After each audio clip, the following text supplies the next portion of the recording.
तो शुरू करते हैं आज के फिजिक्स के प्रश्नों के आंसर की।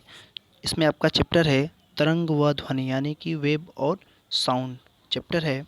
पहला इसमें क्वेश्चन आपका दिया हुआ है कि वह तरंग जिसे माध्यम की आवश्यकता नहीं होती है। तो इसमें आपके ऑप्शन जो हो जाएंगे वो सभी ऑप्शन हो जाएंगे, उपरोक्त सभी हो जाएगा। बात करते हैं अगले क्वेश्चन की। दिया हुआ है कि रेडियो तरंगों की खोज किसने किया था, तो वो किए थे मार्कोनी साहब ने। बात करते हैं तीसरे नंबर क्वेश्चन की। दिया हुआ है एक्सरे किरण की खोज किसने किया था, तो रोएंटजन ने एक्सरे की खोज की थी।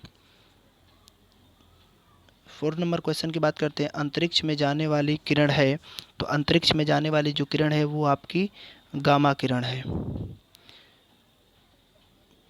5 नंबर क्वेश्चन की बात करते हैं। दिया हुआ है कि ध्वनि का विज्ञान है, तो ध्वनि का जो विज्ञान है वो है आपका इकाउस्टिकस। इकाउस्टिकस आपका ऑप्शन नंबर ए है। दिया हुआ है 6वां नंबर क्वेश्चन कि ध्वनि की चाल होती है, तो ध्वनि की चाल होती है 332 मीटर प्रति सेकंड होती है, ये इसकी स्पीड होती है ध्वनि की। अगला दिया हुआ है क्वेश्चन कि ध्वनि की चाल सर्वाधिक होती है, तो ध्वनि की चाल जो सर्वाधिक होती है वो आपका ठोस में होता है और सबसे ज़्यादा कम जो होता है वो गैस में होता है।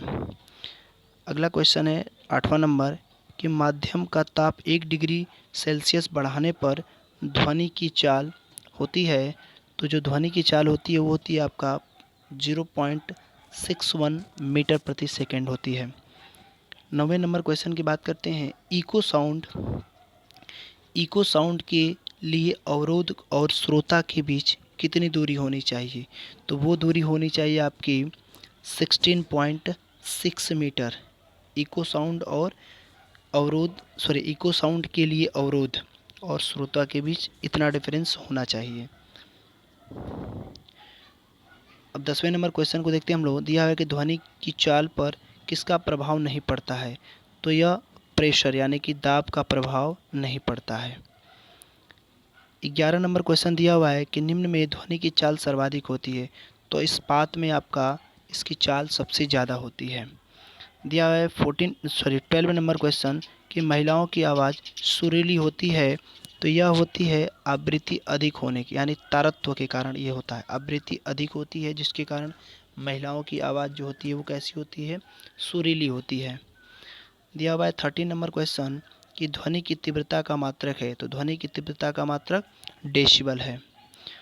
14 नंबर क्वेश्चन दिया हुआ है कि निम्न में मौन जंतु है, तो मौन जंतु जो है वो आपका याक है। 15 नंबर क्वेश्चन दिया हुआ है कि चंद्रमा पर ध्वनि का वेग होता है, तो चंद्रमा पर ध्वनि का जो वेग होता है वो आपका 0 होता है वेग। 16 नंबर क्वेश्चन की बात करते हैं। दिया हुआ है कि हम किसी परिचित को बिना देखे उसकी आवाज़ किस गुण के कारण पहचान लेते हैं, तो यह उसकी प्रबलता के कारण उसे हम लोग पहचान लेते हैं। 17 नंबर क्वेश्चन की बात करते हैं कि मनुष्य की श्रव्य सीमा है, तो मनुष्य की जो श्रव्य सीमा है वो 20 से 20,000 हर्ट्ज है। बात करते हैं 18 नंबर क्वेश्चन की। दिया हुआ है कि वह ध्वनि जिसकी आवृत्ति 10 हर्ट्ज जो होती है उसे कहते हैं, तो उसे पेनोसोनिक कहते हैं।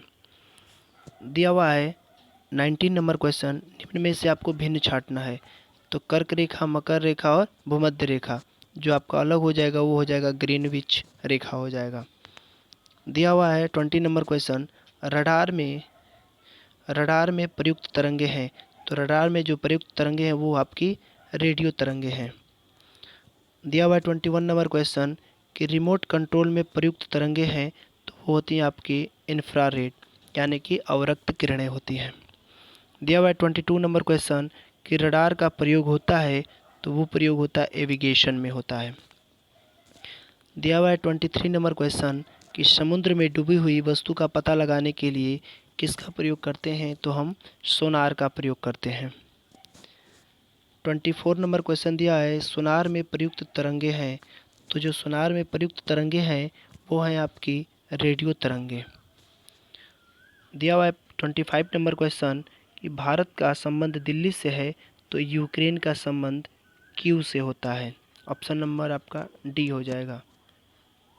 दिया हुआ है आपका अगला क्वेश्चन कि सोनार का उपयोग किस क्षेत्र में किया जाता है, तो सोनार का जो प्रयोग किया जाता है वो किया जाता है आपका ग्रेविएशन में।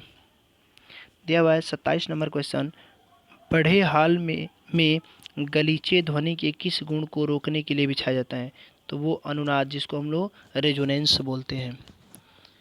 दिया हुआ है 28 नंबर क्वेश्चन कि निम्न में ध्वनि तरंगों का संचरण संभव नहीं है, तो वो संभव नहीं है आपका निर्वात में संभव नहीं है। ऑप्शन नंबर आपका सी हो जाएगा। बात करते हैं 29 नंबर क्वेश्चन की। दिया हुआ है कि नम वायु में ध्वनि की चाल शुष्क वायु से होती है, तो वह शुष्क वायु से आपकी शून्य होती है। ऑप्शन नंबर आपका सी हो जाएगा।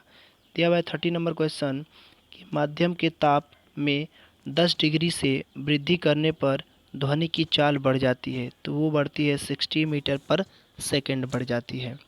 दिया हुआ है 31 क्वेश्चन कि समान ताप पर वायुदाब दोगुना करने पर ध्वनि की चाल हो जाती है, तो वो 4 गुनी हो जाती है।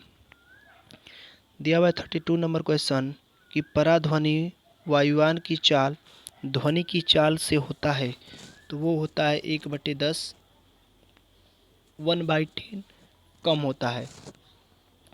अगला क्वेश्चन दिया है 33 नंबर कि ये एक पूर्णतः दृढ़ छड़ में ध्वनि की चाल होती है, तो वह जो चाल होती है वो आपकी होती है इसमें अनंत होती है। बात करते हैं 34 नंबर क्वेश्चन। दिया हुआ है कि निम्न में कौन सी ध्वनि का तारतम्य अधिक होता है, तो वो होता है शोर का। शोर का तारतम्य सबसे ज़्यादा होता है निम्न में ऑप्शन के हिसाब से। 35 नंबर क्वेश्चन की बात करते हैं। दिया हुआ है कि 2 अंतरिक्ष यात्रियों के चंद्र तल पर बोलने पर ध्वनि क्या होगी, सुनाई नहीं देगी। दिया हुआ है 36 नंबर क्वेश्चन, किसी ताप पर ध्वनि का वेग 0 डिग्री सेल्सियस पर वेग दोगुना हो जाएगा। कह किस ताप पर ध्वनि का वेग 0 डिग्री सेल्सियस वेग दोगुना हो जाएगा, तो वो दोगुना हो जाएगा आपका 198 डिग्री सेल्सियस पर होता है। लास्ट क्वेश्चन की बात करते हैं। दिया हुआ है कि जल के पृष्ठ पर संचरित तरंग है, तो यह आपका जो संचरित तरंग होगा वह हो जाएगा ऑप्शन नंबर सी, पराश्रव्य। तो ये रहे आज के फिजिक्स के प्रश्नों के आंसर। Thank you.